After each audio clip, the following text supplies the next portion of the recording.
Hi, I'm Johnny Engineer Turmel, and this is my last draft for my statement of claim in the Federal Court of Canada for an exemption from the COVID restrictions because it's a statistical hoax. Now, little background. Way back 40 some years ago, I first got busted for running casinos. And I learned to self-defend myself. You get busted 6, 8, 10 times, you learn the ropes.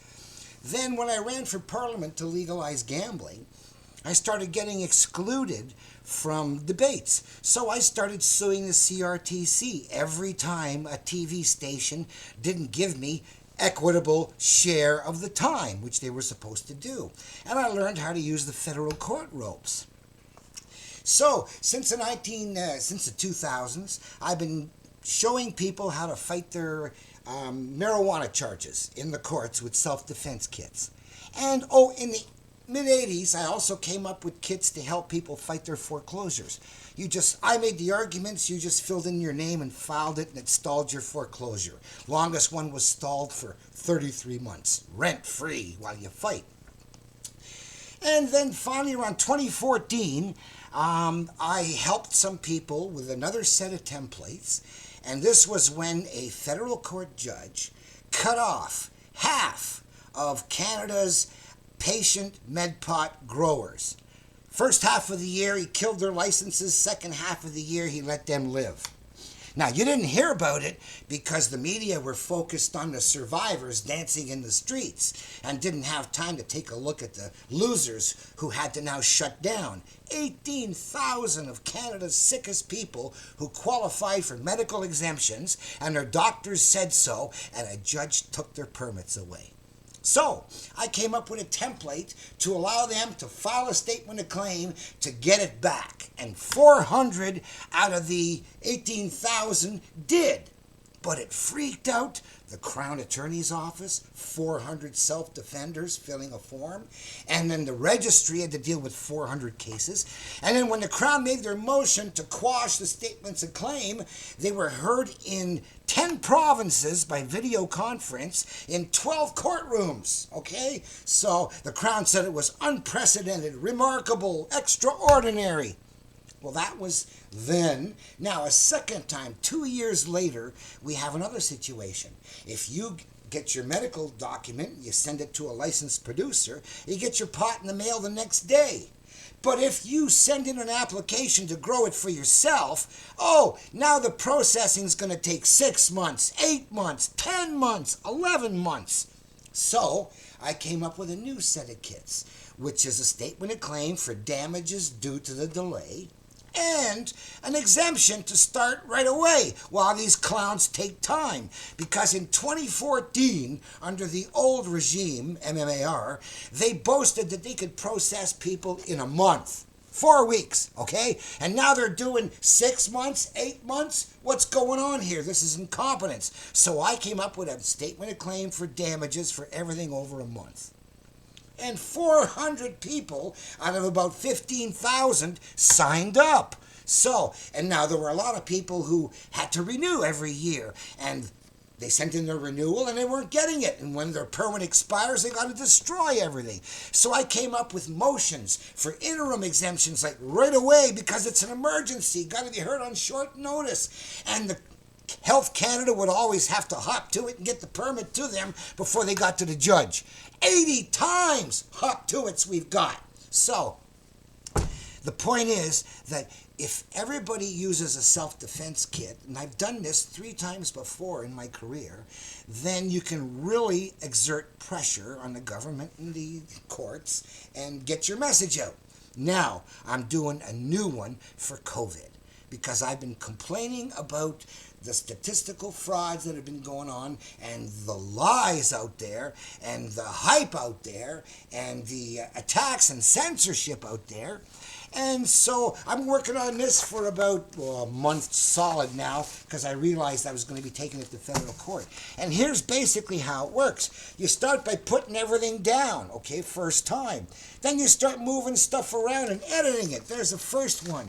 And then here's a second one, okay? And then the third, and the fourth, and the fifth, and the sixth. And you just keep moving these blocks of text around and improving the wording until you get to your last one. So this is number 21 I'm up to. I think it's ready to go. I've already posted this last draft at my website at smartestman.ca/C19SC for statement of claim .pdf. And then when this is the uploaded, perfected version, that'll be there later. Same name, C19SC.pdf. So now I'm going to do something I've never done before. I'm going to read this last draft, and I'm going to edit it as I go.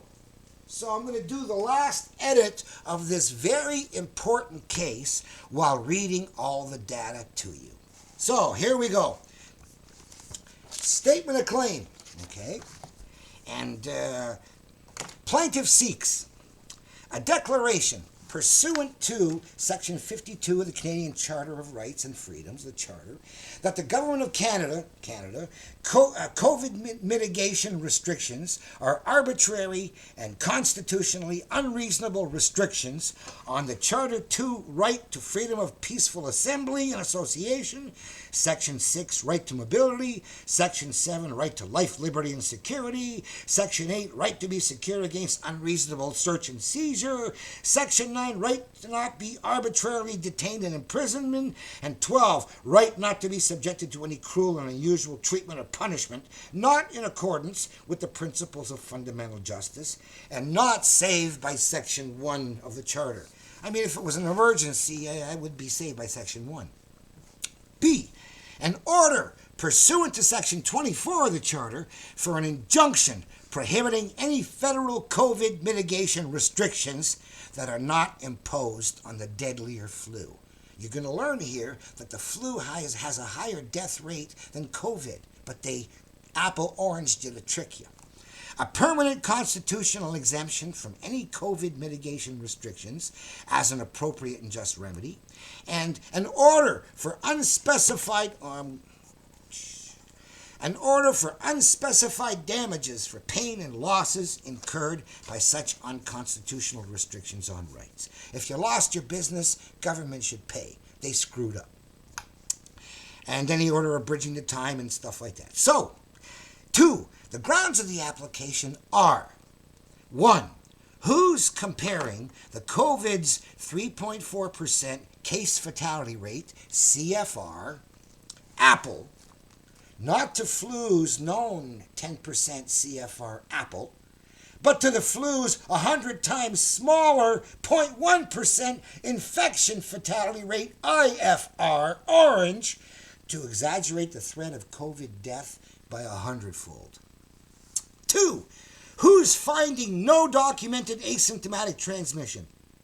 And Wuhan's finding zero transmission by 300 asymptomatics in 10 million tested shows the theory of asymptomatic transmission behind masked social distance lockdowns does not agree with experiment. Famous quote coming up. 3. Canada's 10,947 COVID deaths by November 15th had 10,781 in long-term care.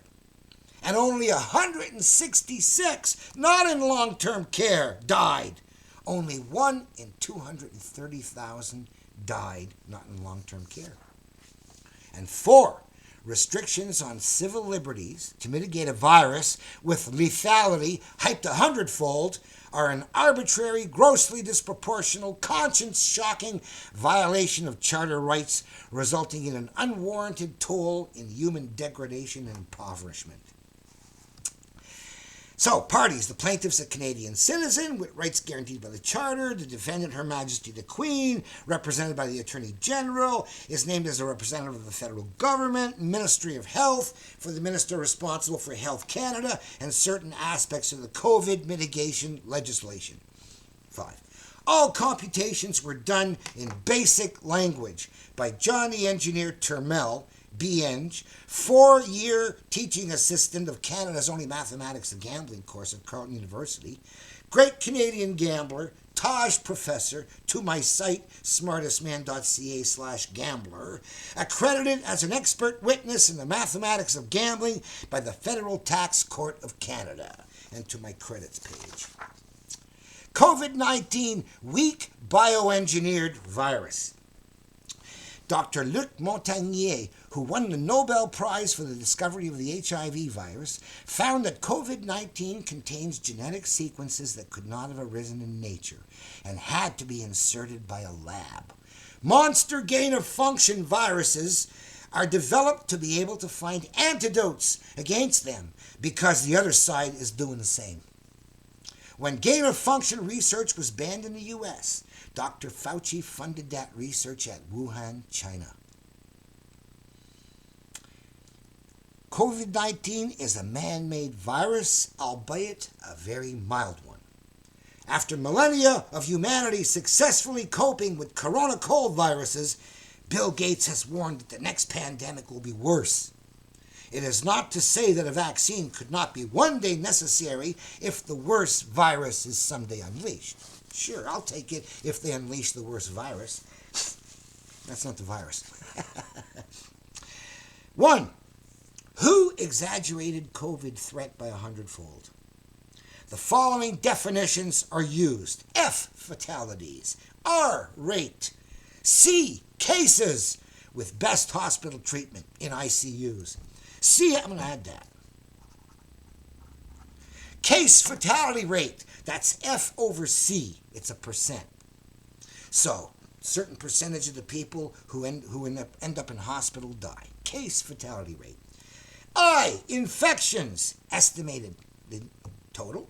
IFR, infection fatality rate, which is fatalities over infections. It's a percent. Population total, P, and PFR is population fatality rate. So you just take the total fatalities divided by the total population, and that gives you a population fatality rate. And then you have a mortality rate, which is fatalities per 100,000. So you basically take your population fatality rate and multiply it by 1,000 to get rid of the zeros. Now, while case fatality rate and infection fatality rate remain consistent season to season, population, I'm going to put season to season, population fatality rate, PFR, and mortality rate, MR, depend on the size of the infected population. If you have a lot of them infected this year, those numbers are higher. If you don't, they're lower. 1/5 or 1/10 of the total population are infected. PFR is 1/5 or 1/10 of the IFR. PFR percent is not yet used in analysis. Imagine, nobody takes total fatalities by total population to come up with a number and use it. Because they use the one with the 100,000 because it's got no zeros. So it's not used because decimals in percentages have found to be confusing. Instead, mortality rate per 100,000 is used. Just multiply the PFR by 1,000. A PFR of 0.02 per 100 is an MR of 20 per 100,000.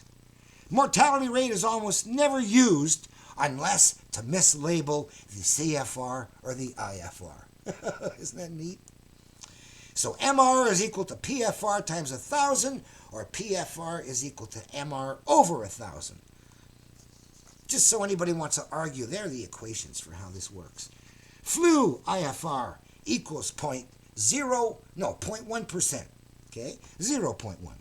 So 0.1% is the flu infection fatality rate. On March 2nd, 2020, flu mortality is equal to 0.1%.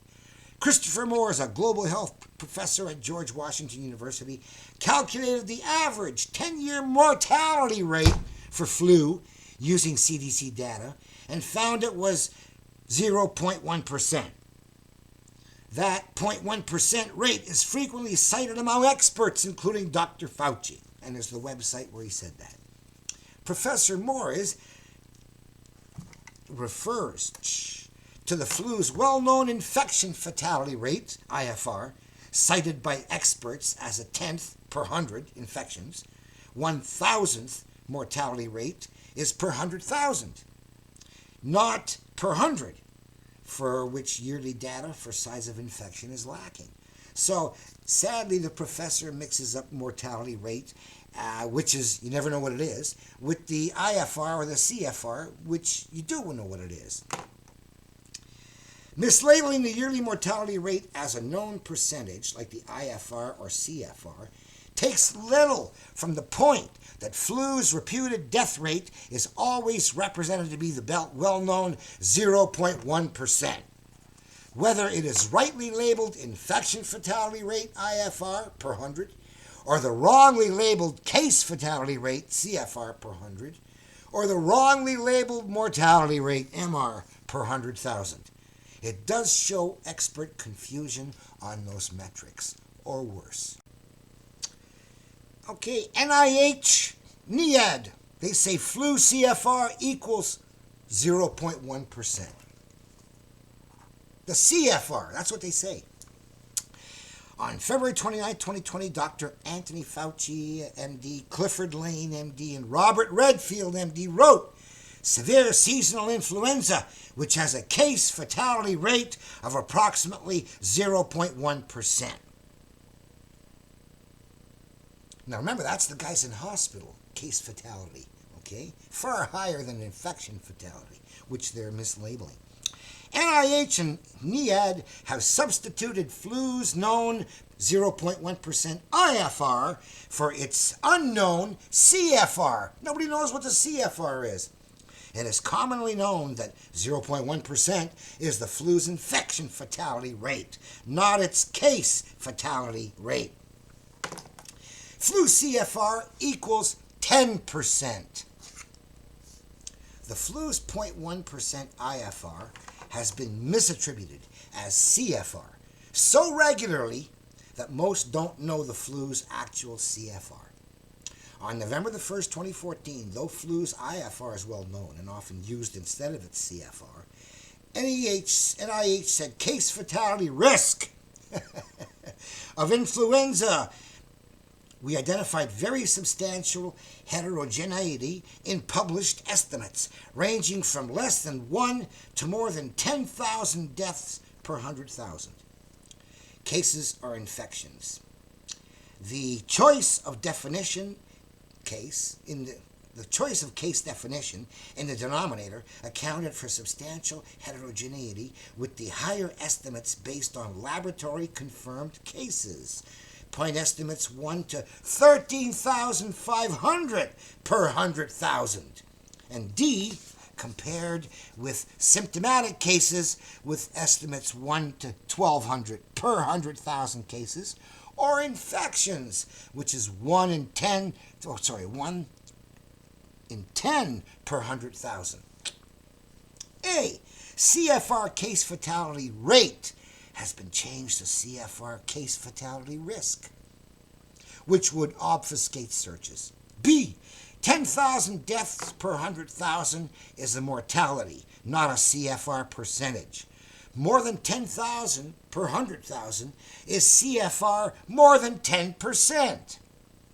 C, cases or infections shows that NIH conflates the IFR and the CFR metrics. More than 10,000 of 100,000 cases may die, but only 100 of 100,000 infections may die. Only 0.1%, not 10%. D, 13,500 out of 100,000 of lab-confirmed cases is CFR equal to 13.5%. E, up to 10 per 100,000 infections is 0.01%, not the expected 0.1%, off by a factor of 10 for some reason. 17. Such confusion with decimals in percents, even for experts, only exists since most weren't taught all the inverts of unity. Everyone knows how many pennies in a dollar, 100. How many 2 pence, 2 times 50. How many half dollars, 50 times 2. How many quarters, 25 times 4. How many 4 pence, 4 times 25. How many fifths, 5 times 20. How many 20ths, 20 times 5. Even how many 3 pence, 33.3. And how many thirds, 3. So other invert pairs are not taught. How many ninths? 11. Or 11ths, 9. That's 99%, which is a 1% error. How many eighths? 8 times 12. Or 12ths? 12 times 8. 96%. That's a 4% error. How many sevenths? 7 times 14. And how many 14ths? 14 times 7. 98%. 2% error. And how many sixths? 6 times 17. And how many 17ths? 17 times 6. 2% error. Taj Professor's Inverts of Unity, the missing dimension in math, completes the schooling on fractions and decimal percentages. And I send them to my site smartestman.ca/inverts out of my upcoming poker book on how to do odds. So most people know that, the original whole numbers, 1, 100, 250, 3, well, no, that's a fraction, but you know it. 4, 25, 5, 20, you know those automatically. But nobody knows 9, 8, 7, and 6. So I teach that. Once you know that, you can do magic with fractions and decimals. On March the 17th, under the best of medical care, quote, even some so-called mild or common cold type coronaviruses that have been known for decades can have case fatality rates as high as 8%. When they infect elderly people in nursing homes. So with CFR equals 8% for a lousy cold and up to CFR equals 13.5% for a bad flu, the data indicates CFR equal 10%, a workable estimate. On January the 8th, 2020, CDC published 2018-2019 data. CDC estimates that influenza was associated with more than 35.5 million illnesses. That's the infections. 490,000 hospitalizations and 34,200 deaths during the 2018-19 influenza season, similar to the 2012-2013 influenza season. So 2 seasons have these numbers. And here they are. The IFR, fatalities over infections, 34K over 35.5 million, is 0.097. Not 0.1, but 0.097. Close to 0.1. And the CFR, fatalities over cases, is 34K over 500, only 7%. Still not far from 10, but still. That was a good year. On March the 17th, IFR data. So far this season, the estimated number of influenza-like illnesses is between 36 million and 51 million, with an estimated 22,000 to 55,000 flu deaths. And that interested me because the AFR, F over I, is 55K over 51 million, which is 0.107%, really close to 0.1. In early 2020, the CDC 2019-20 numbers showed the flu season had 222,500 confirmed cases from testing and an estimated 22,000 deaths. F 22,000, C 222,000, CFR 9.9%, really close to 10. On August 25th, New York Times data. On average, seasonal flu strains kill about 0.1% of people who become infected. Correct. In the current season, there have been at least 34 million cases of flu in the United States, 350,000 hospitalizations. So, infections over cases, 34 million over 350,000, is 97, really close to the 100. Remember, the rule is, 1/100th of those infected become cases, and then 10% of them become dead. And I is equal to 350 over 34 million, which is equal to 1.03%. Very close to the 1%. So that's what I'm saying. If you've got So if you got so many infections, 1% will be cases, and then 10% of them will be dead. It's so consistent that 1 over 1,000, 0.1% of infected die, that the corollary that fatalities result from 1,000 times more infections is also true. It works both ways. F is equal to I divided by 1,000, or I is equal to F times 1,000. Works both ways. It's also consistent that CFR about a tenth, 10% of hospitalized ICU cases that die, and that fatalities result from 10 times more hospitalized cases is also true. It works both ways. F is equal to C over 10, or C is equal to F star 10. I did something too early here. Where was it? I got to watch for that and move it. So, the flu rule of thumb. Fatalities are 1,000th of infected. Fatalities are a 10th of cases. And cases are 100th of infected. The other way, infected are 1,000 times fatalities.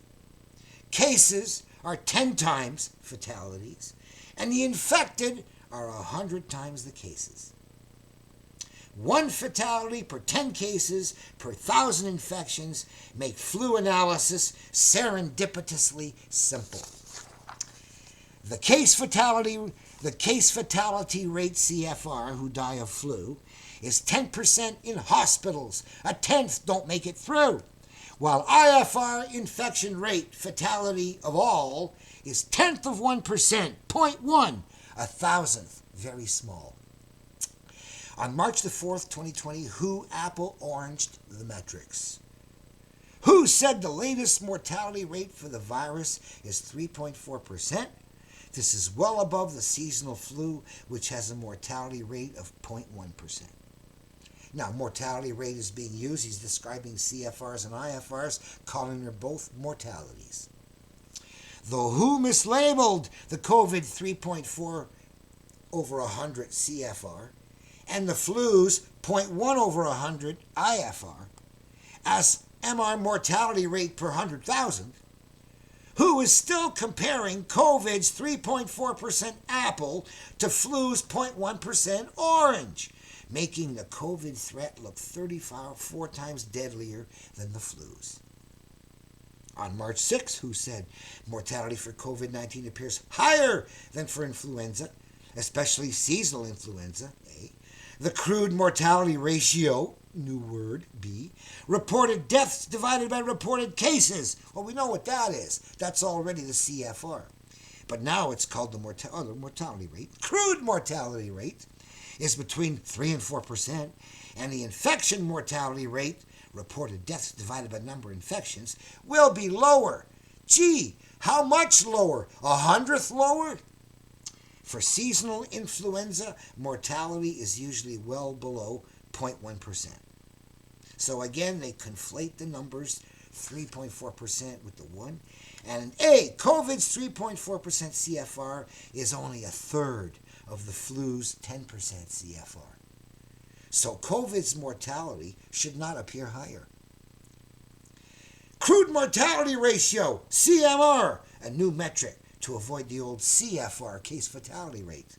C, mortality rate is 3.4%. Mortality rate should be 3,000 to 4,000 out of 100,000. Right? Shouldn't that what it be? 3,000 to 4,000 out of 100,000 is 3% to 4%. You can't call it mortality if it's over 1%. It's got to be over per 100,000. And that's WHO talking, imagine. Infection mortality rate, IMR, a new word they use, not IFR anymore. Infection mortality rate, the IMR, is another new metric. This is WHO. And E, flu's mortality is always below its IFR, once the uninfected population are counted in two, conflating IFR and MR. So on March 18th, Gateway Pundit was the only news source that noted WHO had not compared COVID's 3.4% CFR apple to flu's 10% CFR apple, but the flu's hundredfold too small 0.1% IFR orange or grape, and remains alone to this day. No other news source has talked about the apple-orange comparison except Gateway Pundit. Give him credit. And, hello world, before economy totally disintegrates, will anyone else notice who director made basic math error in causing global coronavirus panic? Who? This is what they said. Globally, about 3.4% of COVID-19 cases have died. By comparison, seasonal flu generally kills far fewer than 1% of those infected. Well, we know it's 0.1. So yeah, 0.1 is lower than 1. They fudged a bit, right? We caught them. This statement led to the greatest panic in world history as the global elite media shared and repeated that coronavirus was many, many times more deadly than the common flu. 34 exactly. The problem is this statement is false. Damn right, it's 3 times better. That the COVID 3.4% CFR was 34 times worse than an average 60K flu season justified the panic over 2.2 million predicted fatalities. Projecting that 2.2 million can die is 34 times the 60 grand flu. When compared to the flu's 10% apple, it's not 34 times worse, but 3 times better, a factor of 100. But if the coronavirus has similar CFR to IFR ratio as the flu, then the IFR for corona should be 3.4% divided by 100, like the flu. COVID IFR of 0.034%, a third of the flu's 0.1%. Comparing to the flu's actual 10% CFR, COVID is only a third, which does allay concern. COVID's 3.4% CFR compared to flu's 0.1% IFR amplified the panic 100-fold. Give me. When Fauci said corona death rate 30 times the flu, would you have hit panic button sounding the alarm bell too? Had Fauci told the truth, it's really only a third as bad. Would you have hit panic button sounding the alarm so sad? Can't blame the chief executives for sounding the alarm. It's not their job to check if expert models do more harm. But a chief engineer must check the model blueprint out to find out Fauci fudged the metrics. False alarm to shout. When heard the COVID CFR was 3.4%, 1/3 of 10% of flu, good news was heaven sent. But Fauci apple oranged 3.4 to flu's 0.1. Fear factor amplified 100-fold when the scam begun. Here Gateway Pundit apples not to apples first complain. When checked 'twas found an apple to an orange was the stain. How will a world of scientists admit to being fooled by ruse most elementary in which we thought them schooled? You'd think all these statisticians would have spotted an apple-orange comparison. Think about it. None. I'm the only scientist I know who did. It's easier into a scam the simpletons to coax than to convince them that they have been taken by a hoax. Delay to can't see Fauci false alarm is costing lives. The nation quickest back to normal's nation that survives. It feels like we escaped a plague that came so very near. A panic justifiable, now hard to break the fear. Admit it's not so bad. To end imaginary hell, we must shake hands and hug again to break pandemic spell. From my poem, smartestman.ca/Fauci. All right, COVID 3.4% CFR, now 1% CFR light. They changed it. On November the 1st, 74, case fatality risk definitions.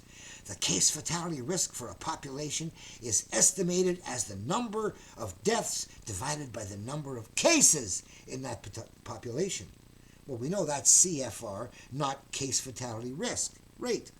The denominator could be counts or estimates of the number of laboratory-confirmed cases, the number of symptomatic cases, or the number of infections. So CFR can also count infections. Case fatality rate defined as case fatality risk can only detract from surges. The denominator of the NIC case fatality risk can include infections, not just cases. CFR light. Mislabeling the flu's IFR as its CFR to then compare to the COVID CFR is comparing the CFR apple to an IFR orange disguised as a CFR apple. The apple-orange comparison is the most elementary scam in statistics. On February 29, Dr. Fauci, Clifford Lane, and Robert wrote, if one assumes that the number of asymptomatic or minimally symptomatic cases is several times as high as the number of reported cases, the case fatality rate may be considerably less than 1%. So it used to be 3.4%, but now counting in just infections, not just ICU cases, now they got it down to 1% and under. It's not 34 times worse anymore, it's only 10. On March 26th, B, COVID does not have case fatality rate of less than 1%. That's counting infections. It has an expected 3.4% fatality rate still. On March 26th, Dr. Fauci said the flu has a mortality rate of 0.1%. This has a mortality of 10 times that. So there it is. He's using the new 1% instead of the 3.4%. Though Dr. Fauci again wrongly uses the mortality metric, the COVID threat is now only tenfold as deadly and not the 34 times as deadly as previously advertised. Walking back their 3.4% overestimate, compared to flu's 0.1% IFR, COVID's 3.4% sounded 34 times deadlier, but reduced to 1% by counting infections, CFR light is only tenfold as deadly as previously feared, but always miscompared to flu's IFR 0.1% and never to its true 10% CFR. But when compared to the flu's real 10% comparable rate, COVID is now 10th the danger of the CFR of the flu. No longer a third. It's smaller. So, Dr. Ronald Brown at University of Waterloo wrote, Public Health Lessons Learned from Biases in Corona Mortality Estimation.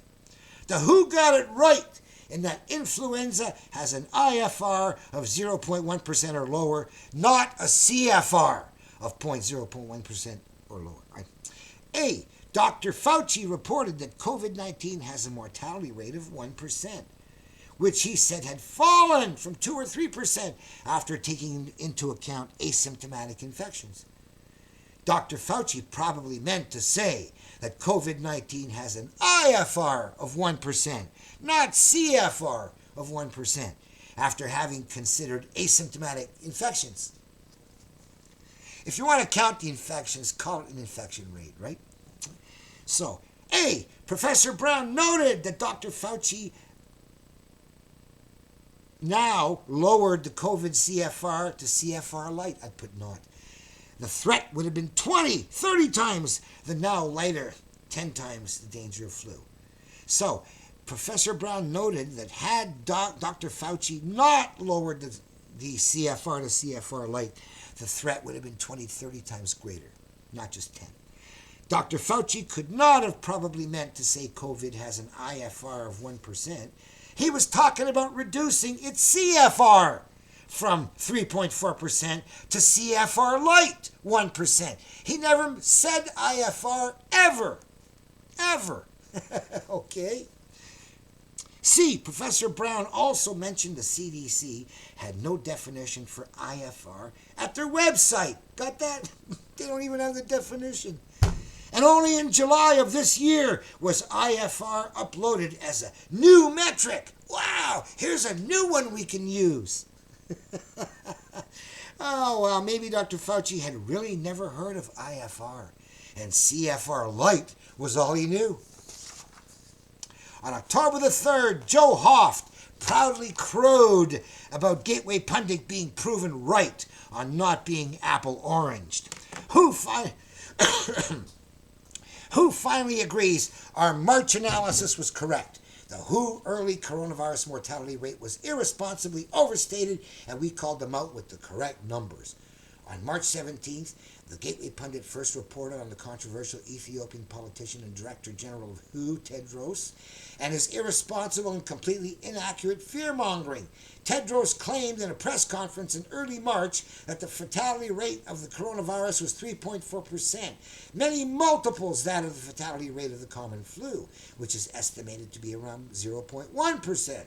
This egregiously false premise led to the greatest global pandemic in world history. The Director General of the WHO spoke on March 3, 2020, and shared this related to the coronavirus.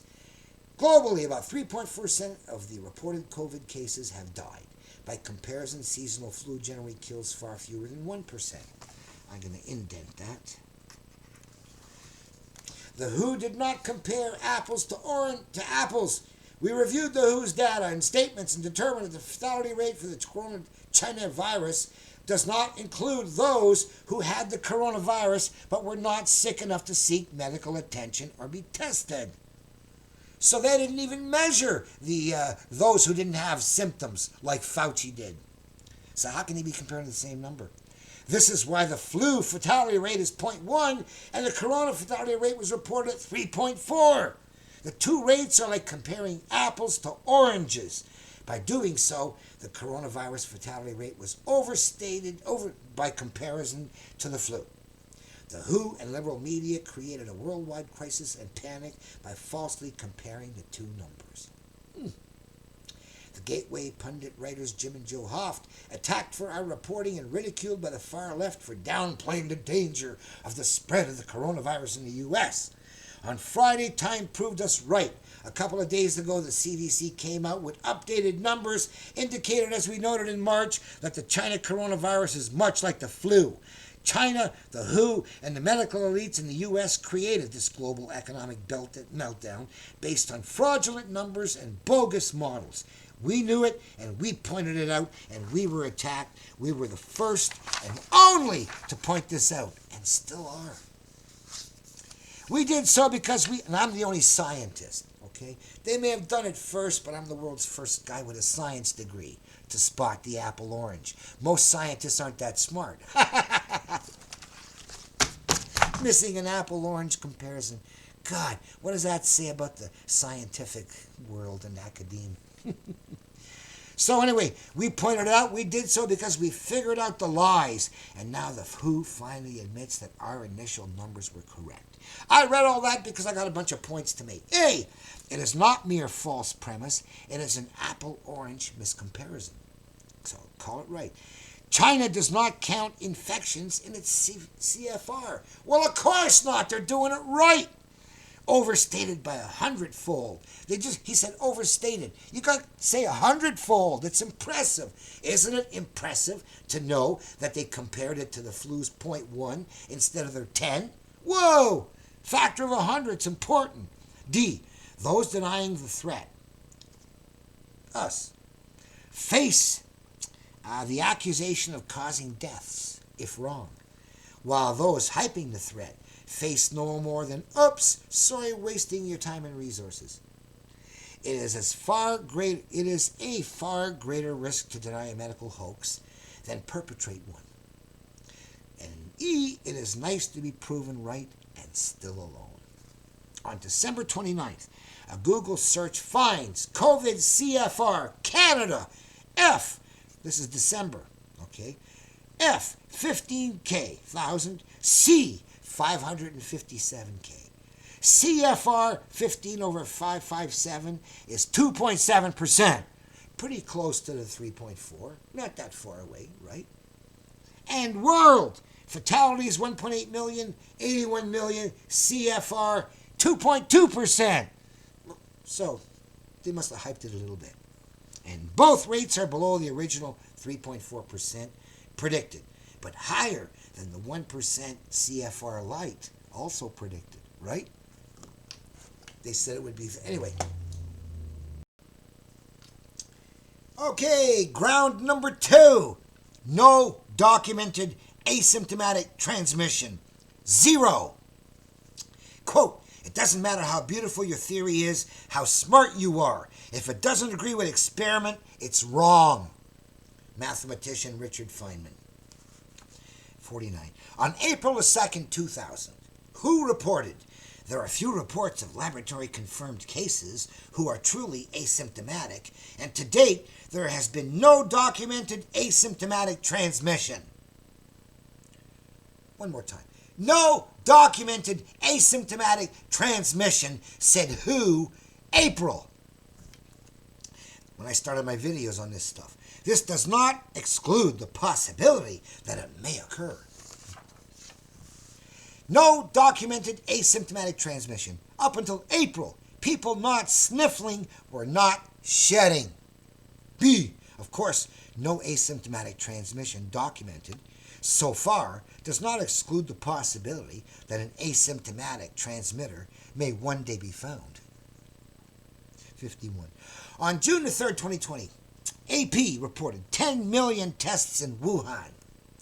It identified just 300 positive cases, all of whom had no symptoms.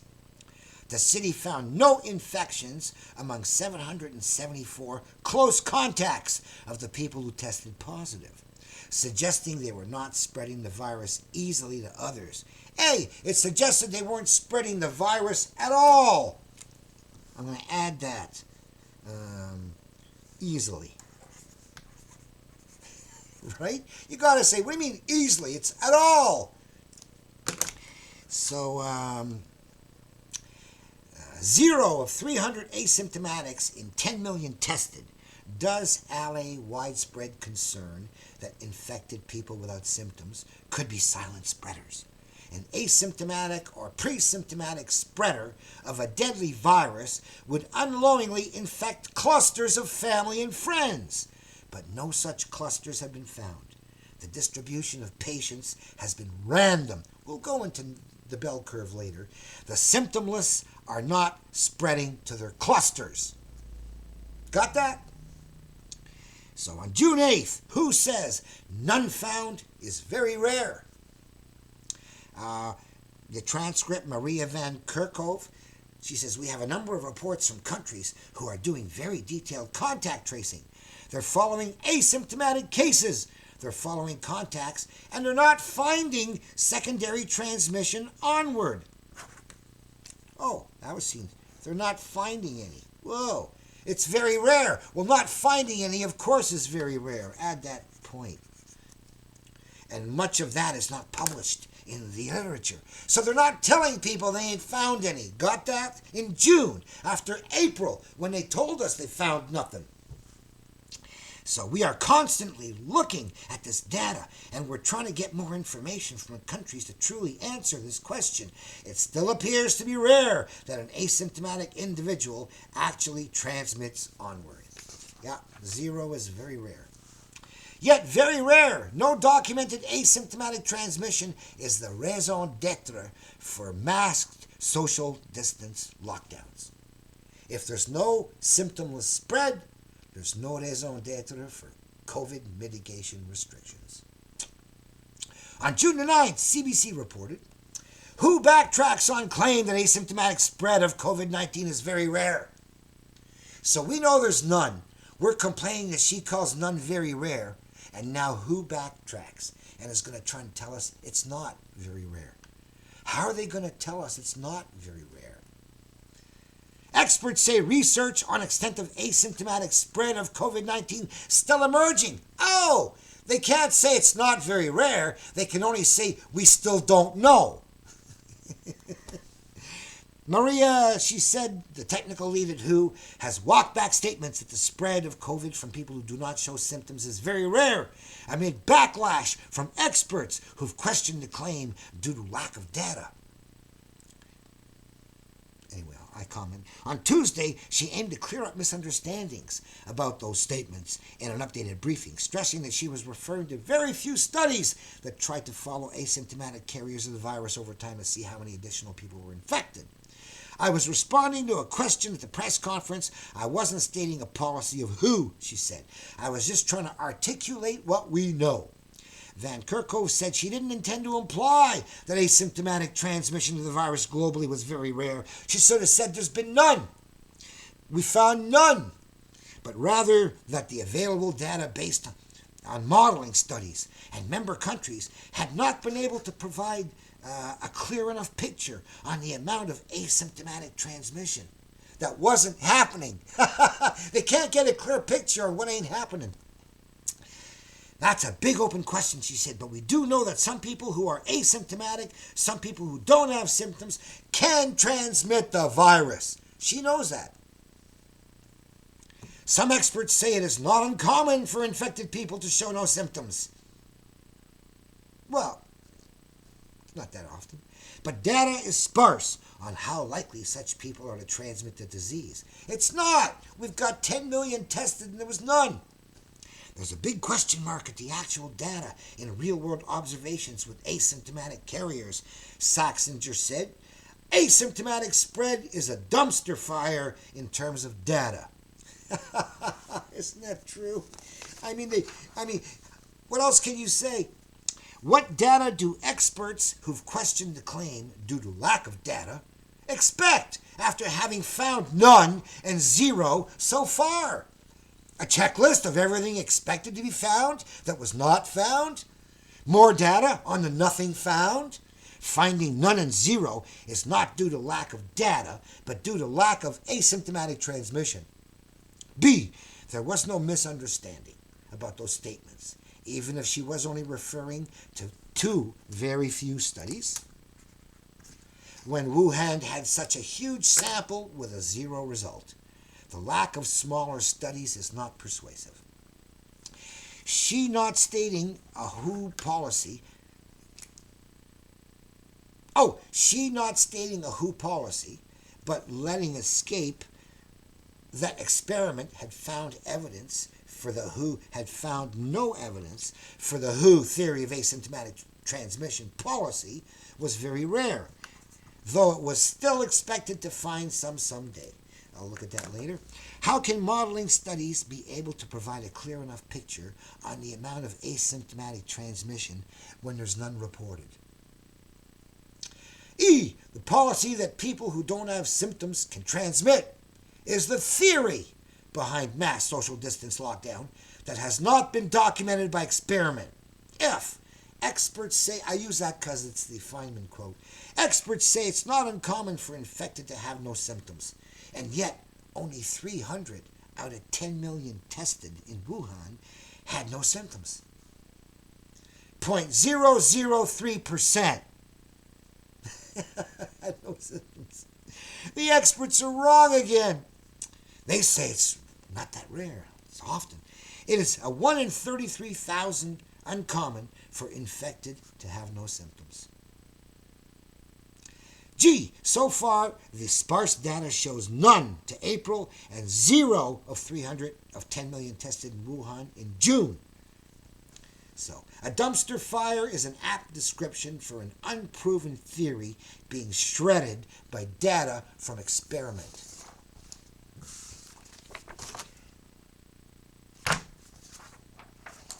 All right. On June the 10th, Dr. Fauci said the WHO's remark that transmission of the coronavirus by people who never developed symptoms was rare was not correct.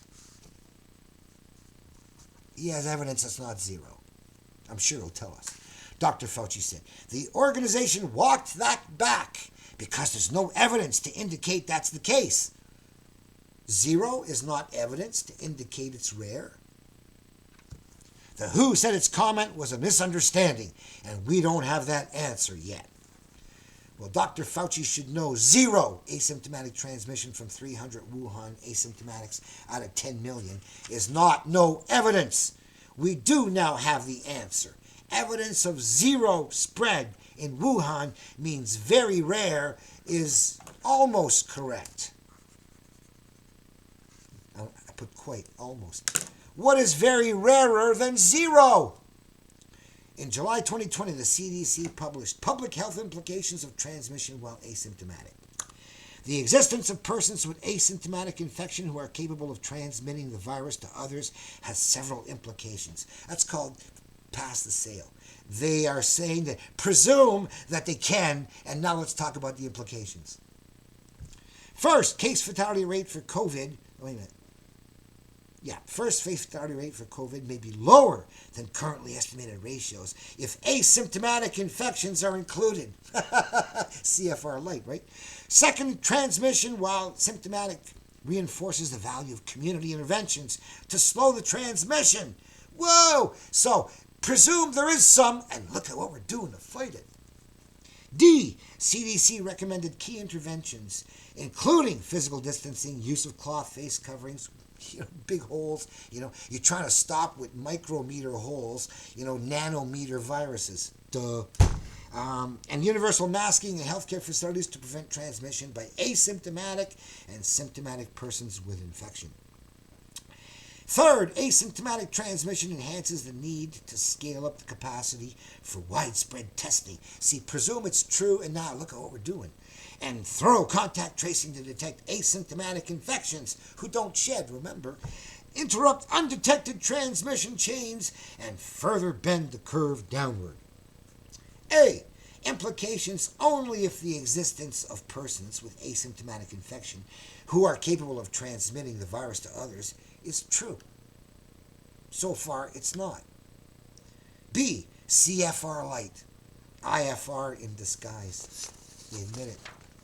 C. Community interventions have no value in slowing the transmission while asymptomatic if transmission while asymptomatic cannot be found. Again, these guys are saying presume it's been found, and here's what we're doing. Guess what? You don't need to do it. It ain't been found. D. Beautiful theory does not agree with experiment. I love that quote. And key interventions are not needed to prevent transmission by asymptomatic persons with no documented evidence yet that they do transmit. Always pass the sale. Presume they transmit. Look at all the great stuff we're going to do to stop it. And finally, F. No transmission chains from asymptomatics have yet been detected to interrupt. Remember, they're going to interrupt these transmission chains from asymptomatics? They haven't found any yet to interrupt. On November 20th, Dr. Fauci said 40 to 45% of transmission is due to asymptomatic people unwittingly infecting others. Wow, none so far, but Fauci now says 40 to 45% are infected by asymptomatics. This is why masks are so essential. By wearing one, you protect other people even if you don't know that you're infected. So there it is, proof that the fraud of infection asymptomatically is the reason for masks and lockdowns. November 21st, CDC said, most coronavirus cases spread from people with no symptoms. Most! Got that? Majority, more than 50%. CDC says in a new report. Research shows that people who feel well and may be unaware of their infectiousness to others likely account for more than 50% of COVID-19 transmissions, the CDC said in a science update on Friday. A science update says we ain't found any, but it's half. It's too funny, isn't it? People with no symptoms could drive Thanksgiving infections. And the CDC report stressed that masks help reduce it. Yeah. So A, while WHO and Wuhan reported none and zero infections by asymptomatics, CDC and Fauci report more than half. A contradiction. Whom to believe?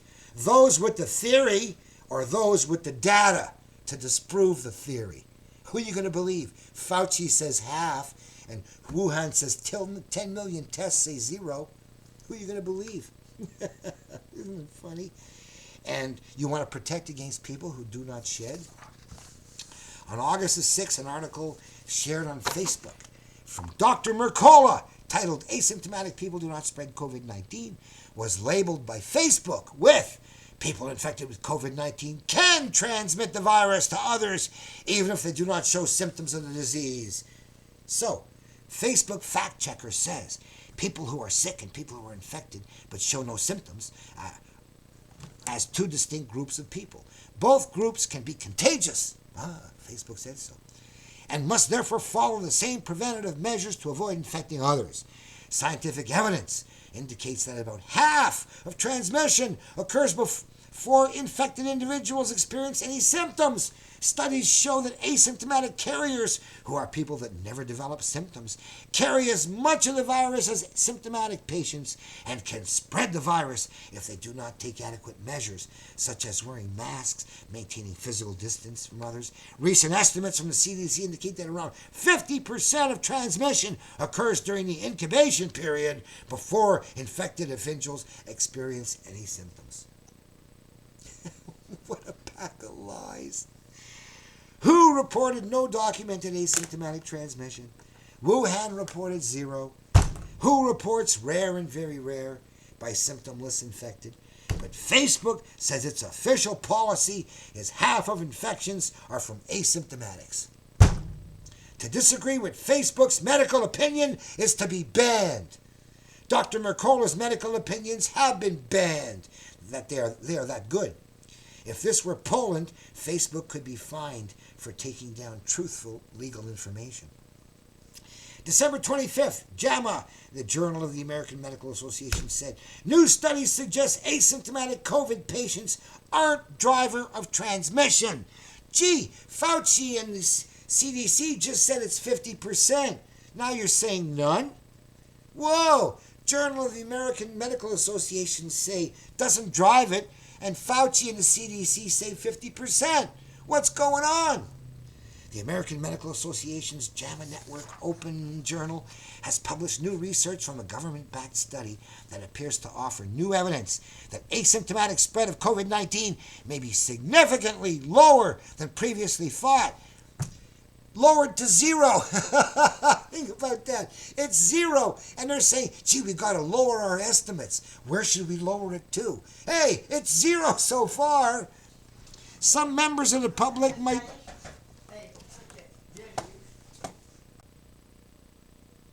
Some members of the public might remember all the way back in February and January when public officials first speculated that mask wearing might not be that helpful unless individuals were actually sick. Oh, mask wearing. They famously backtracked on that and, for that and other reasons, decided that we should all wear masks and that lockdowns were more or less the best solution to the problem. In the paper noted above, which examined 54 separate studies with nearly 78,000 total participants, the authors claim that the lack of substantial transmission from observed asymptomatic index cases is notable. The lack. I guess they ain't found any. These findings are consistent with other household studies, reporting asymptomatic index cases as having limited role in household transmission. Yeah, 0 is pretty limited, isn't it? 2 British scientists recently published an editorial in the British Medical Journal imploring scientists to rethink how the virus spreads asymptomatically. They pointed to the absence of strong evidence that asymptomatic people are a driver of transmission. Yeah, I guess none is an absence of strong. It's also an absence of weak, isn't it? As a reason to question such practices as mass testing in schools, universities, and communities. The WHO's current guidance on the issue is that while someone who never develops symptoms can also pass the virus to others, it is still not clear to what extent this occurs, and more research is needed in that area. So that's the WHO's walked back statement, even though they ain't found any yet. A, lower than previously thought. Can't get much lower than none from the WHO and 0 from Wuhan. No reason but keeping wearing masks, even if not sick. So that's what they basically tell you. We got no reason but keep wearing masks.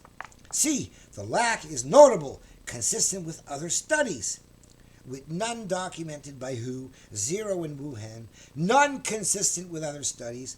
Experiment has disproven the theory of asymptomatic transmission.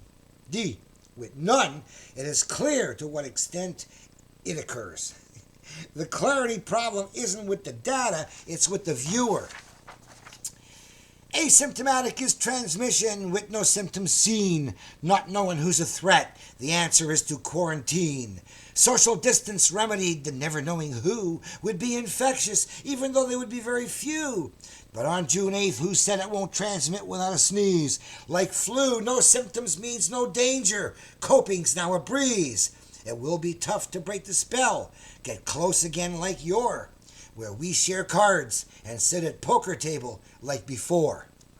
Can't wait to get back to real live poker. 3. Third ground. 166 deaths not in long-term care.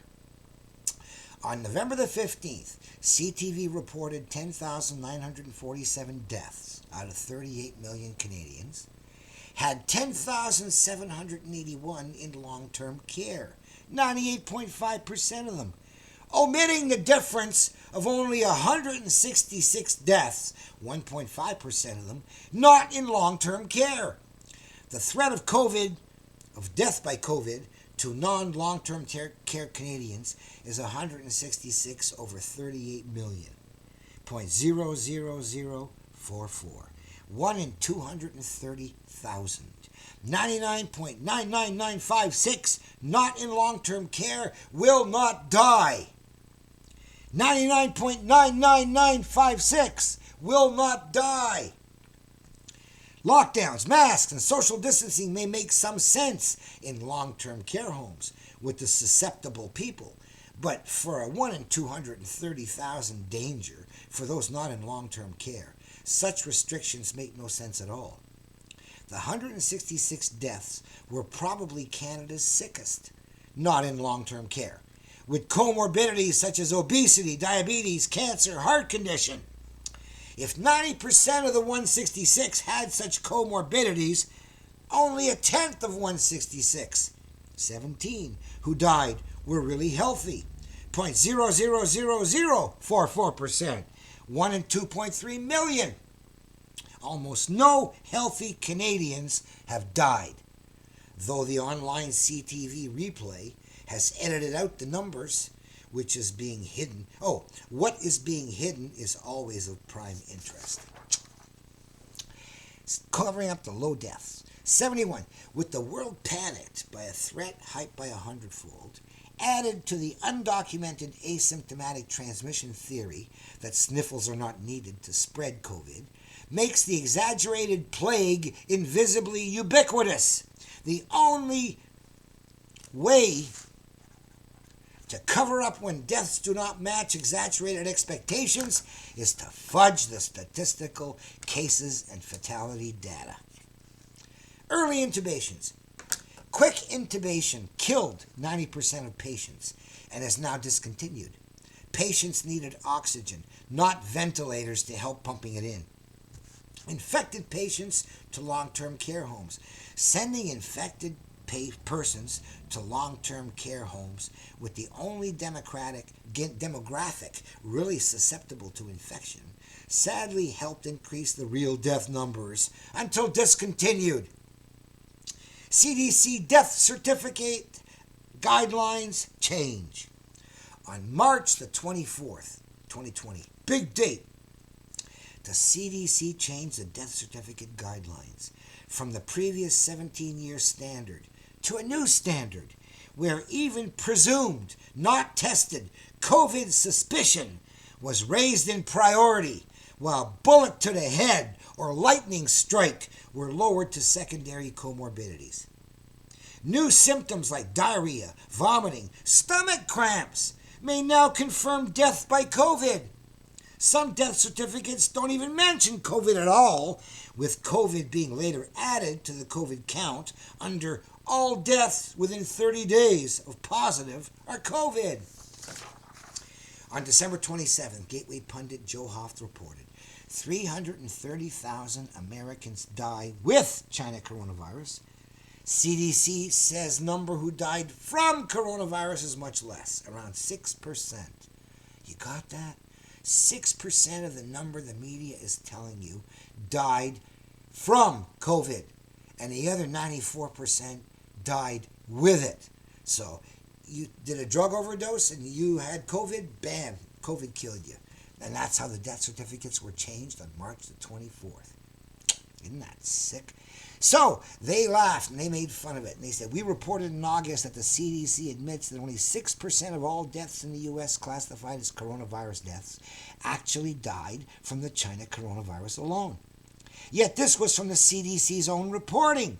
So today, it looks like less than 20,000 deaths in the U.S., 330,000 times 6% is 19,800, over the past year have actually been due to the coronavirus only. The remainder of the deaths reported by the CDC include accidents, overdoses, suicides, and those presumed to have had the coronavirus upon their death.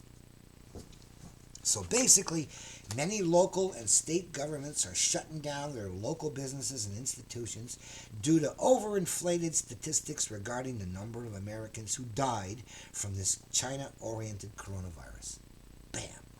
And that's good, they're good. December 28th, Facebook fact checker. Science Feedback says false claims shared by President Trump that only 6% of CDC reported deaths are from COVID-19 is based on flawed reasoning. They didn't say it was wrong. They said it was reasoned wrong to come to the right conclusion or right datum. Independent fact checkers say this information has no basis in fact. Learn more about how Facebook works with independent fact checkers to stop the spread of false information.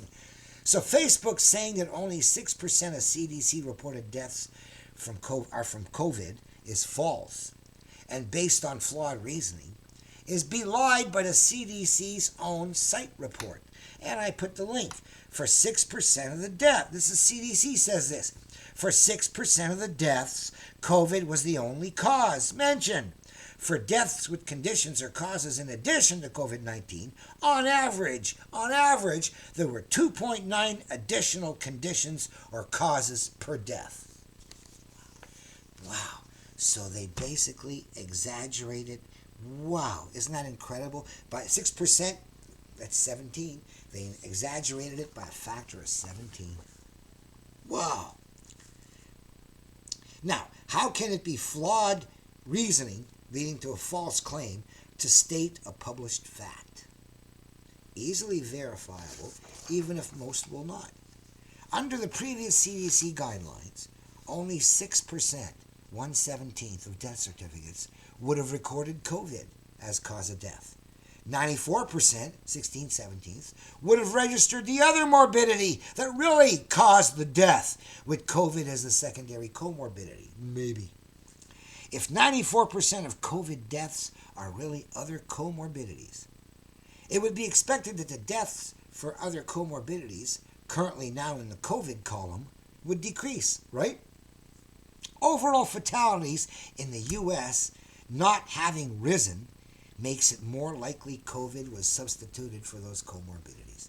So overall death rate in the U.S. hasn't changed. So this pandemic hasn't killed any extra people, or they haven't lost any extra people during this pandemic, is the point. Flu's disappearance from this year's record suggests continued misattribution, doesn't it? I mean, Alberta just mentioned that they had none at all. Or was it Saskatchewan? Anyway. PCR test, false positives. That's an interesting one.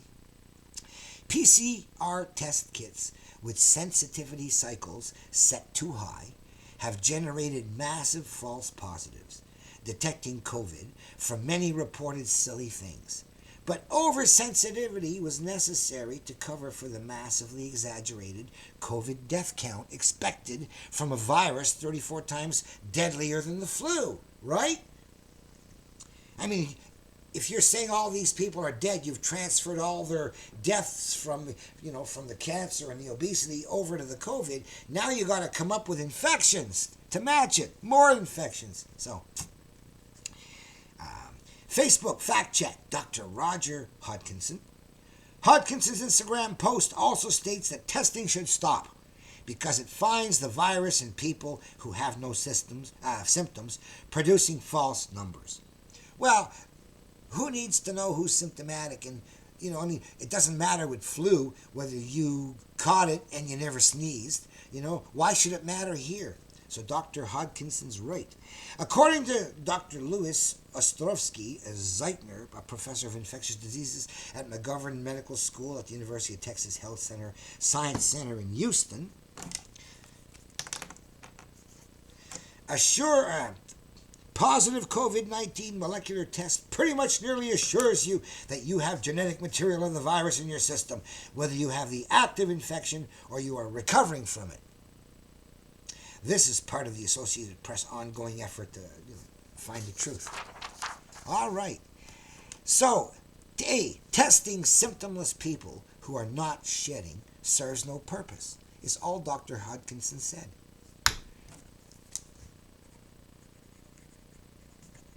That the test pretty much nearly assures that you have genetic material of the virus in your system is belied by the existence of oversensitive false positives, right? They're out there. We read about it. False positives. And he's saying that, a positive is proof you got it. Boy, it's like just denying the truth right in front of his face. All right. The panic started with the viral video showing Chinese COVID victims collapsed and dead in the streets, with citizens being locked down and sealed in their homes. Have there been any such collapsed corpses anywhere else? Swamped and empty hospitals. Too many patients were sent to too few swamped hospitals, while other hospitals and hospital ships sat empty. So many hospitals shut down and laid off staff in anticipation of a surge that never came, while the breathless reports were about the few that were swamped. Intensive care units are always near capacity in flu season, so reports about hospitals being overwhelmed during flu season are not particularly persuasive. Alarmists say deniers endanger others. It's the same persuasion technique as global warming. Deniers endanger everyone else, just as not complying with medical restrictions endangers everyone else. If a denier is wrong, people will die. If an alarmist is wrong, resources have been wasted. So it's a much safer bet to alarm than to assuage, and it takes moral courage to follow the math. Focus on infection, not deaths. With deaths decreasing, focus on rising infections from unreliable PCR tests makes a rosy picture look gloomy, discrediting promising HCQ alternative. While in full-blown promotion of potential vaccines, other more regular flu-like remedies, including vitamins, have shown promise and have been discredited by mainstream media. The most egregious example is when France's Dr. Didier Raoult announced he used hydroxychloroquine, HCQ, to save 99.2% of his 4,000 cases, and only losing CFR of 0.8%. Wow! Wow! Flu CFR 10 and they can't stop it, and this guy's got a CFR of under 1. Wow! Like Fauci said, with their CFR light. So anyway, his COVID CFR was under 1% with HCQ. President Trump mentioned that it looked promising and there were many patient and doctor testimonials to its efficacy, discounting any need for a vaccine. So this decades-safe medication had to be discredited.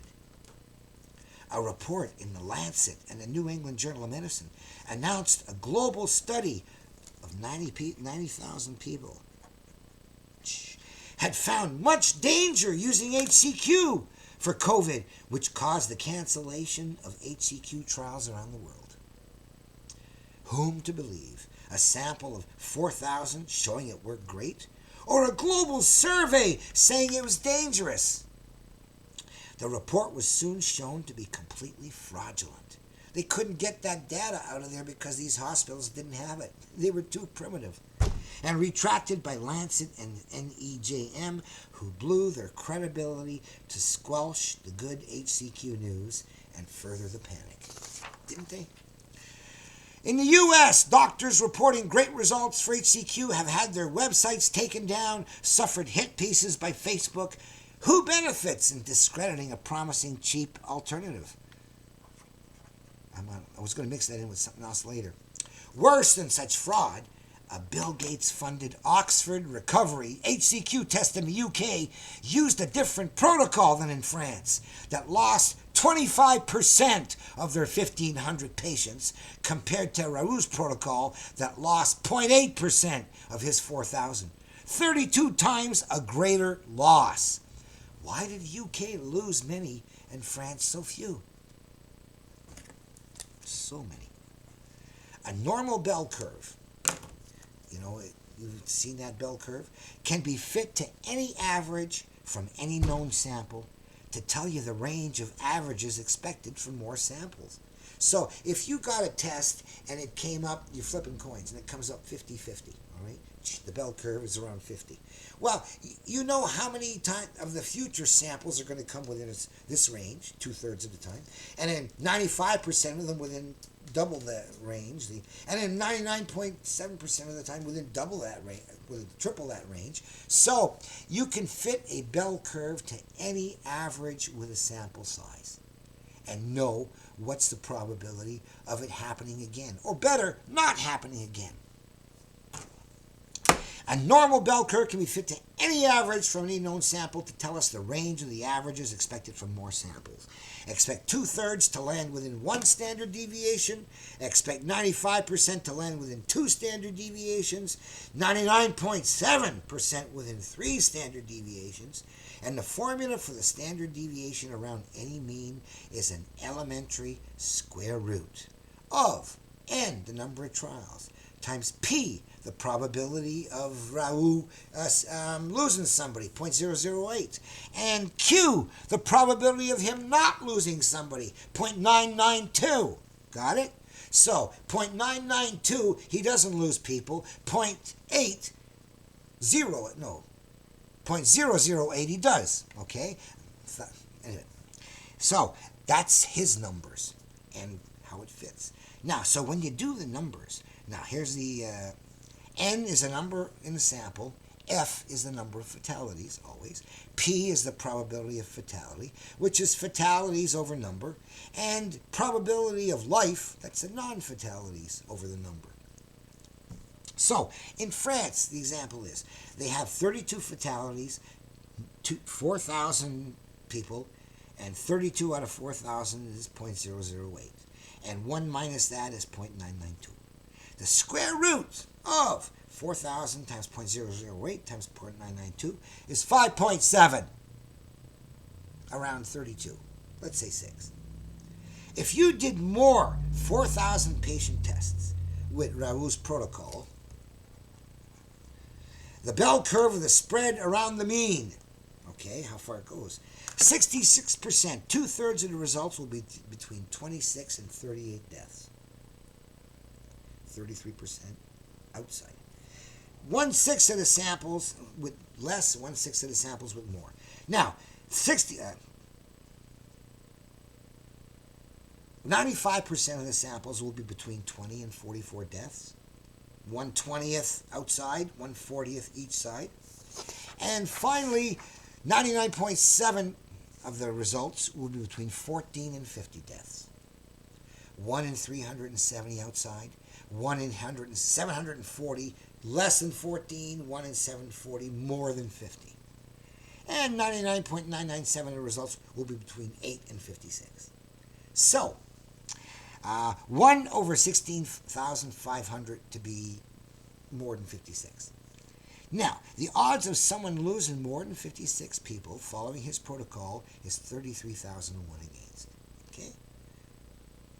The odds of doing it again with 4,000 people and losing up to 56 when he only lost 32, that's 33,001 against you being that bad. Now, how far off is the Oxford Recovery HCQ test that had 25%, 396 deaths in over 1,500 patients? 25.7 is 32 times greater than 0.8. Had Oxford also tested a 4,000 sample Extrapolating shows they would have had 1,040 out of 4,000 deaths, compared to Raoul's 32 out of 4,000. When it's 33,000 to 1 against, more than 56 deaths, and the recovery protocol lost over 1,000 per 4,000, that is off Raoul's 32 by 1,008. That's 180, 5.7 standard deviations away. You hear things like quadrillions. This is it. So, something unusual in the Gates-Oxford recovery protocol had to have caused the extra 1,000 per 4,000 deaths for comparable sample. It was found the Gates protocol used much higher dosages of HCQ than the Raoult protocol to enable Gates to lose 25% more patients in the UK than Raoult in France. Had the Gates test used even greater overdoses, he could have lost 50%, even 100% of his subjects. The Gates failed experimental protocol does not belie the Raoult experimental protocol. The Gates protocol was really murder on his patients, suppressing hopeful alternatives that furthered the COVID panic suggests deliberate malevolence. Doesn't it? Wow. So, and you got these doctors screaming, this works, this works, this works, and they came up with the phony survey to shut it down around the world, and then they came up with the phony test to try and discredit Raoul's results. How can he be so good when we're so bad? How can he save so many when we saved so few? Anyway, lockdown gain does not justify lockdown pain. COVID mitigation restrictions include lockdowns and curfews and quarantines and mandatory masks, mandatory social distancing, mandatory vaccine, mandatory immunity card for public travel. The toll in human degradation and impoverishment by restrictions on civil liberties to mitigate a virus hyped 100-fold are an arbitrary, grossly disproportional, conscience-shocking violation of the Charter rights not in accordance with the principle of fundamental justice. I think I've said that. I might want to cut that out. Charter Section 2, right to freedom of peaceful assembly and association, is gone. Section 6, right mobility, gone. Section 7, to right... You got to explain why these rights fit this way. All right, Section 8, right to secure, gone. Section 9 and Section 12, all gone. So, the debilitating effects of lockdowns on prisoners is well known, even if the effects of home arrest are less so. Lockdowns have been a Canadian disaster, regularly detailed in the news. It is hoped it should not take much to convince the court that suicides, murders, abuses, addictions, truancy have all gone up under lockdown. Personal losses suffered not visiting relatives, time lost by lineups in stores, higher prices to pay for production measures, stress from distress shown by many, neighbors snitching on neighbors, friendships breaking over accusations of deniers, putting alarmists at risk from the invisible plague, not taking preventative measures seriously. I might want to do the umbrella thing now. Yeah, why not? Dr. Hodkinson outraged. On November the 13th, Dr. Roger Hodkinson outraged. What I'm going to say is lay language and blunt. It's counter-narrative. There's an utterly unfounded public hysteria driven by the media and politicians. It's outrageous. This is the greatest hoax ever perpetrated on an unsuspecting public. All right, we heard that complaining about. There is absolutely nothing that can be done to contain this virus. It's smaller than the holes in your mask. Okay? Other than protecting older, more vulnerable people, it should be thought of as nothing more than a bad flu season. Not that bad. This is not Ebola, it's not SARS, it's politics playing medicine, and that's a very dangerous game. There is no action of any kind needed other than what happened last year when we felt unwell. We stayed home, we took chicken noodle soup, we didn't visit Granny, we decided when we would return to work, we didn't need anyone to tell us. Everywhere should be open tomorrow, as well as was stated in the Great Barrington Declaration. Oh, I forgot it. Gotta put it in.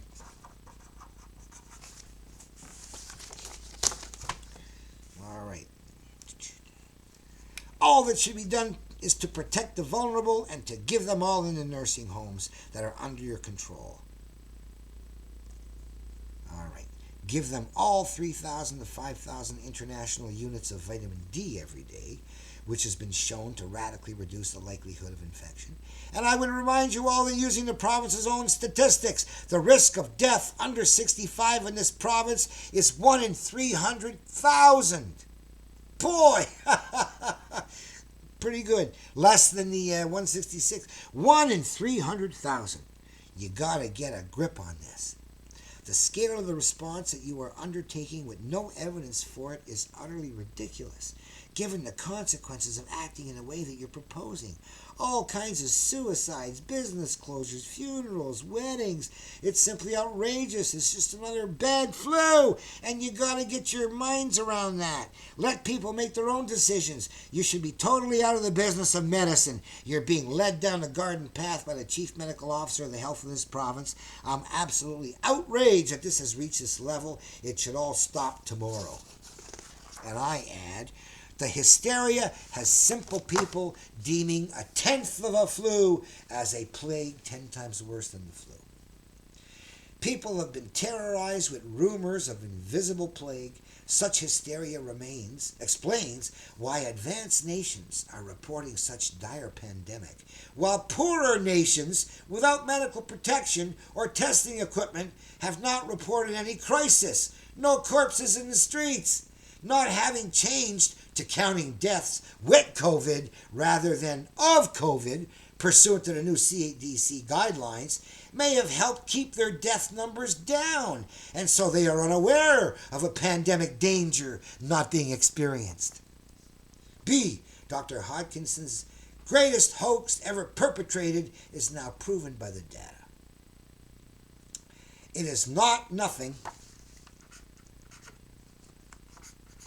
It is not nothing more than a bad flu. The original COVID 3.4% CFR made it a third as bad as the flu's 10%, but its new 1% light makes it only a tenth as bad. D. 166 deaths in non-long-term care at 230,000 to 1, 0.00044, is very close to deaths for under 65s at 300,000 to 1, 0.00033%. His odds are in the ballpark with the right number of zeros. 104. On December the 2nd, Facebook labels Hodgkinson's speech false. Pathologist falsely claims COVID-19 is the greatest hoax ever perpetrated and just another bad flu.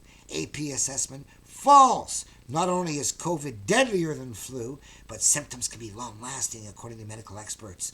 But health officials widely agree the coronavirus is much more dangerous than the flu. This COVID-19 is very different from influenza. Much higher mortality, much higher morbidity if you survive it, said Ostrovsky Zeichner. A. Health officials widely agree that the coronavirus is more dangerous than the flu, only if comparing COVID CFR to the 100-fold too small flu IFR. B. A tenth of the flu's mortality is not much higher mortality.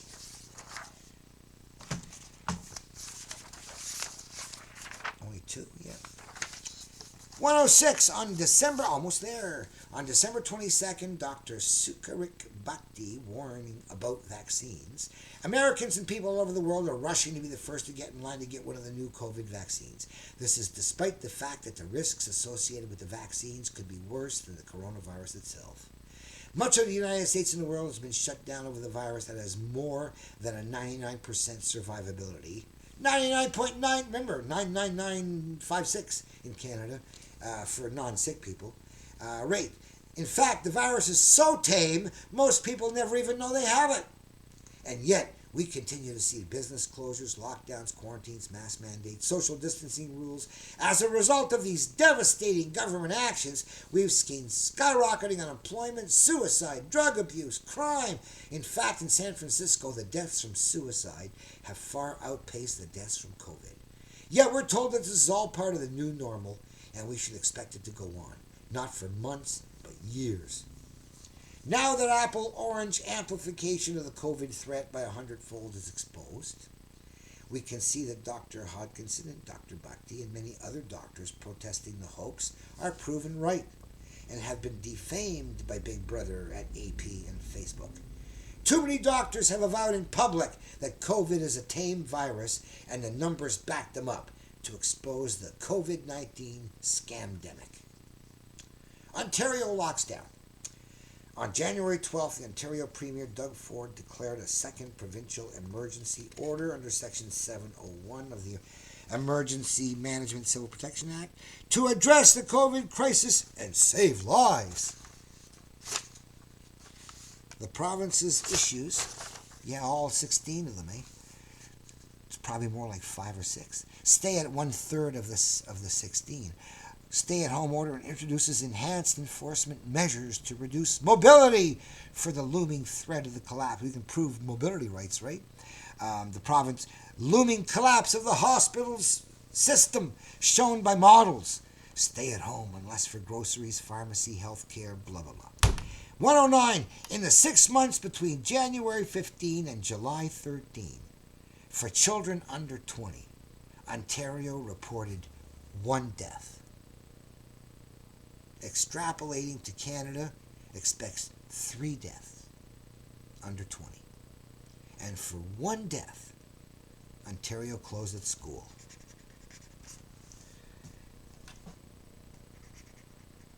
Canada threatens imprisonment. On January 5th, Prime Minister Justin Trudeau warned, "We've been very clear. No one should be vacationing abroad right now, but if you still decide to travel at your own risk, you will need to show a negative COVID test before you return. You must self-isolate for 2 weeks before you get back. You need to take this seriously. Not following the rules can mean real consequences, including fines and prison time." Showing a negative COVID test, given the PCR test's propensity for false positives, may be a problem. No fun being locked in over false positive. The CDC is now expected to require the same hard-to-show negative COVID test from international visitors to the U.S. So you have to take this test, which shows false positives, and if it shows a false positive, you go to jail. With 0 reported transmission without symptoms, quarantining returning people without sniffles is not logical. It is very hard to take anything seriously from a government fooled by an apple-orange comparison. And I can't say that more often. How incompetent can the world's authorities be than to be tricked by an apple-orange miscomparison? Oh, here it is. So, it's very hard to take seriously. A duped prime minister wants to fine and imprison those refusing to be fooled with him. All the world's elected politicians fell for the apple-orange comparison, and only Guinness record never elected 100 times politician John Turmel did not. Fascinating, eh? I'm the only politician in the world saw it, and I'm the only scientist in the world saw it. The Prime Minister and his government have been duped by the most elementary trick in statistics, comparing apples to oranges to exaggerate the threat by 100-fold. Duped by an unproven theory of asymptomatic transmission of a virus with only 166 Canadians not in long-term care dying up to November 15th. A population fatality rate for Canadians not in long-term care of 0.00044, 1 in 230,000. I gotta repeat that, I don't mind. Government mandated COVID restrictions on civil rights imposed under such delusions are unconstitutionally per incurium. That's a phrase that means that things that ought to be considered were not. So your decision didn't consider important stuff, so we want to throw it out. Restrictions on civil liberties are not warranted for a COVID threat if they are not warranted for a 10-fold deadlier flu threat.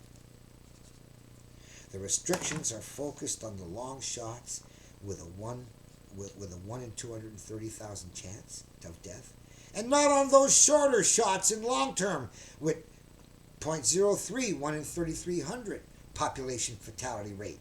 A third of the flu's 1 in 1,000. Oh, I can't do that, can I? Yes, population fatality. No, I can't do that.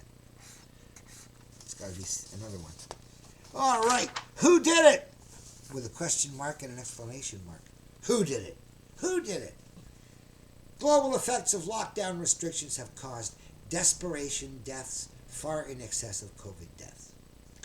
Hundreds of millions unemployed, maybe more. 250 million facing famine around the world. When you shut down life support systems, life dies.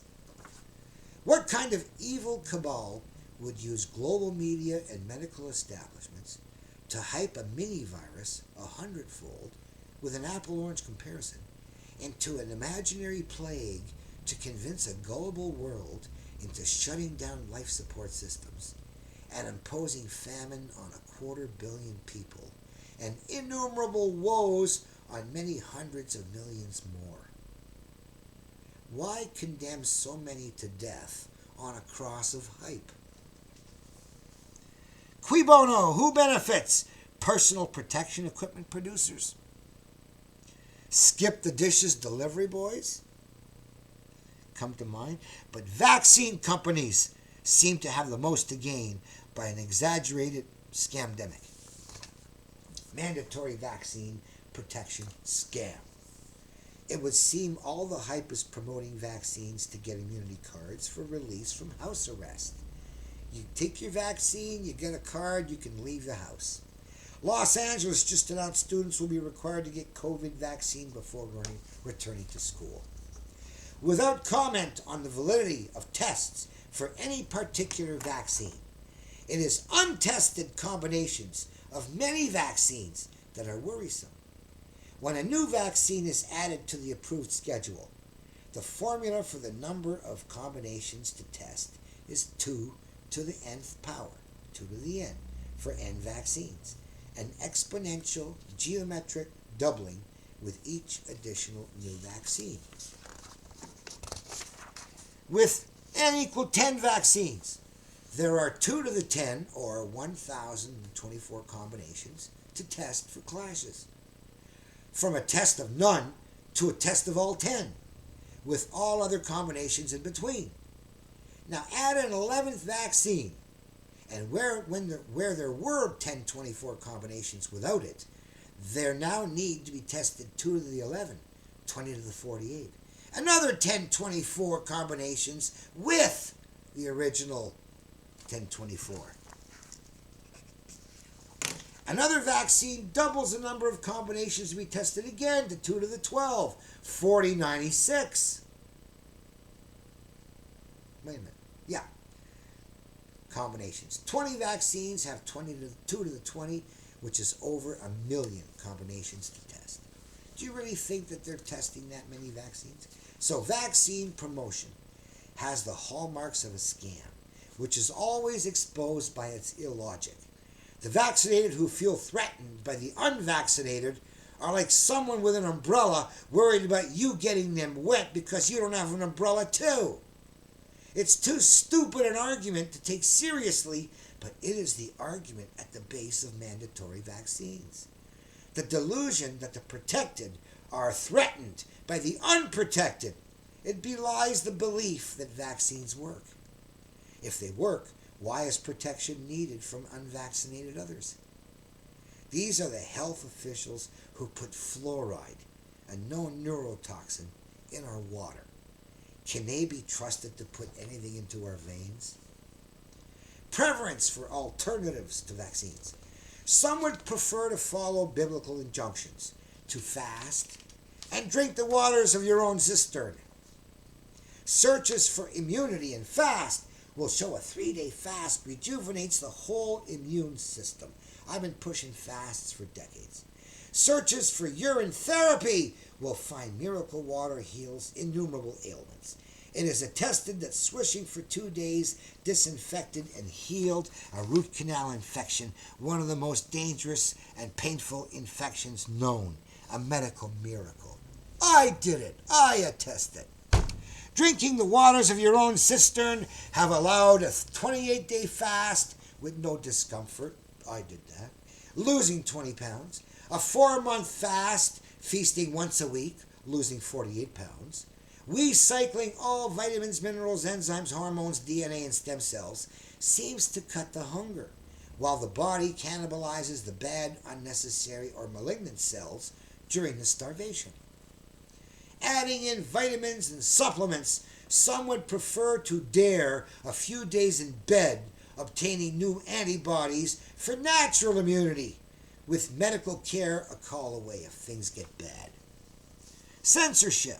In July 2020, America's frontline doctors held a press conference in Washington where Dr. Simone Gold touted her positive experience with hydroxychloroquine.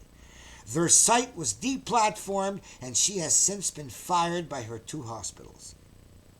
Got that? Now, you heard of any doctors knocking HCQ? Something bad happened to them? No, they're still working with Lancet and New England Journal of Medicine and doing research. So she was taken down. Doctors who've spoken out against the orthodox narrative have also been persecuted, and they have. There's been a general slaughter of unorthodox viewpoints on the internet. YouTube has killed hundreds of channels. Twitter, Facebook, other platforms have instituted draconian censorship policies. On April the 1st, John Turmel on the YouTube Smartest Man Says channel published the first daily video on the only way to save the planet. The Mr. Spock upgrade of the central bank software to provide all citizens with access to interest-free credits to tide them over the pandemic, with a lifetime to pay it back, was banking on Earth as in heaven. The videos posited obtaining antibodies from the urine of survivors and pointed out delay in canceling Fauci's false alarm was costing deaths of desperation. On July 25th, COVID Apple Orange data hoax, title of my video, was published. On August 26th, YouTube Downs COVID Apple Orange data hoax video is published. YouTube informs me my video, COVID Apple Orange data hoax, was taken down for violating their community guidelines on contradicting who. They wouldn't tell me what part of it was objectionable, so I'm going to redo it in pieces to find out which ones will be banned. They can be found at smartestman.ca/KOTP, King of the Poppers. That's my video index page. The topics were cut into 8 videos and published separately. None was taken down. Perhaps each alone did not have the same impact on the censors that the United Whole did. Wonder why the Apple Orange hoax never got out. Discus has banned commentary by John Turmel to its 750,000 sites that use its platform. Censorship at the core without users even knowing. Lockdown futility. On January 17th, a new peer-reviewed study out of Stanford University assessing mandatory stay-at-home and business closure effects on the spread of COVID-19 in 10 different countries, including England, France, Germany, and Italy, wrote, in summary, we failed to find strong evidence. Notice how they throw in words like strong. What if you found nothing? We fail to find strong evidence supporting a role for more restrictive NPIs in the control of COVID. Those are non-something interventions, all right? And we do not question the role of all public health interventions, or of coordinated communications about the epidemic, but we fail to find an additional benefit of stay-at-home orders and business closures. The data cannot fully exclude the possibility of some benefits. Gee, maybe something, but we ain't found anything yet. However, even if they exist, these benefits may not match the numerous harms of these aggressive measures. More targeted public health interventions that more effectively reduce transmissions may be important for future epidemic control without the harms of highly restrictive measures.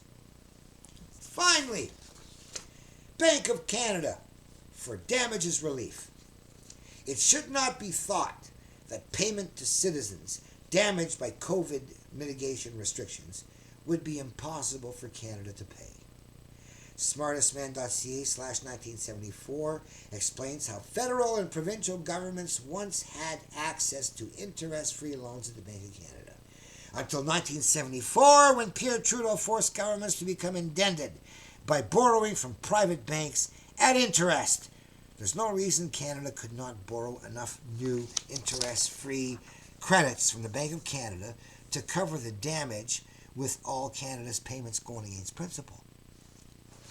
If compensation to all aggrieved Canadians averaged $50,000 for 38 million Canadians, that's almost $2 trillion. Canada should owe to cover it all. Noting that Canada paid over $2 trillion in debt service over 45 years. If $2 trillion tax to pay debt service to private banks was possible to pay over 45 years, $2 trillion tax to pay reparations owed to the central bank can also be paid over 45 years with no payment schedule necessary and the rest of the government history to pay it back. Should it take on average $100,000 to compensate every Canadian, it could take 90 years for government to atone for the statistical incompetence shown by being duped by an apple-orange comparison. Order sought present and future. Upon the grounds of the threat of COVID exaggerated 100-fold, the theory of this asymptomatic transmission not being documented, and the 0.00044% population fatality rate for Canadians not in long-term care being minuscule, plaintiff seeks a declaration that the Government of Canada's COVID mitigation restrictions on charter rights are arbitrary, unconstitutionally, and constitutionally unreasonable, an injunction and an exemption, and an order for appropriate and just remedy for damages incurred by unconstitutional restrictions on rights for pain and losses, including stress and concern suffered, family and friend connections damaged, inconvenience and time lost in lineups, higher expected prices for COVID mitigation measures, and then you will be able to add anything else you want. You might want to say, geez, I built up my business, I had $100,000 in equity in it, and I lost everything. It's gone. It was foreclosed, taken over, and I lost everything. So I want my $100,000 back. Now the point is, a lot of people aren't going to be claiming because they got covered, they got paid during the thing. But people who lost stuff can be covered, and lots, because if they could pay $2 trillion in debt service, they can pay $2 trillion in making up for their screw up. So that's the argument basically. And so you're asking for those things. Anything else in excess? I'm going to put that in as general 4 things that everybody can ask for. And you're going to add, my daughter committed suicide. My wife left me, They repossessed my car. All sorts of, I got beat up by people who I wasn't wearing a mask, You can put anything down you want to get your story out. And at some point, if the win was going to be there, you'll be able to chance to prove it all. So that's basically it. The plaintiff proposes this action be tried in the city of Toronto and province of Ontario, but you can put down your province when you do it. When you go online to file, you'll pick the province you're in and the closest courthouse. Most have one federal courthouse, but it's all doable online now. There's Zoom hearings. Everything is done online, and we're going to have a heckin' adventure. So basically, that is my last draft I did with you, and now I'm going to go and change everything by tomorrow and then get this filed. So that is the case for exemption from COVID restrictions, interim. Don't forget what happens is this is asking for them to prohibit them as bad and give us an exemption. But we can ask for an interim exemption before the case comes to trial. And that means plugging them up with motions. And we got a lot of motions in during the MedPot fights by people wanting to get their things solved before their permit expired. So the procedure's there, and everybody can get a motion and say, I want my exemption right now. And won't that also cause a lot of work? So basically, that is the last draft. Tomorrow I do the last final cleanup and get it in. And then I'm going to publish the template for everybody else to go pick up and use too.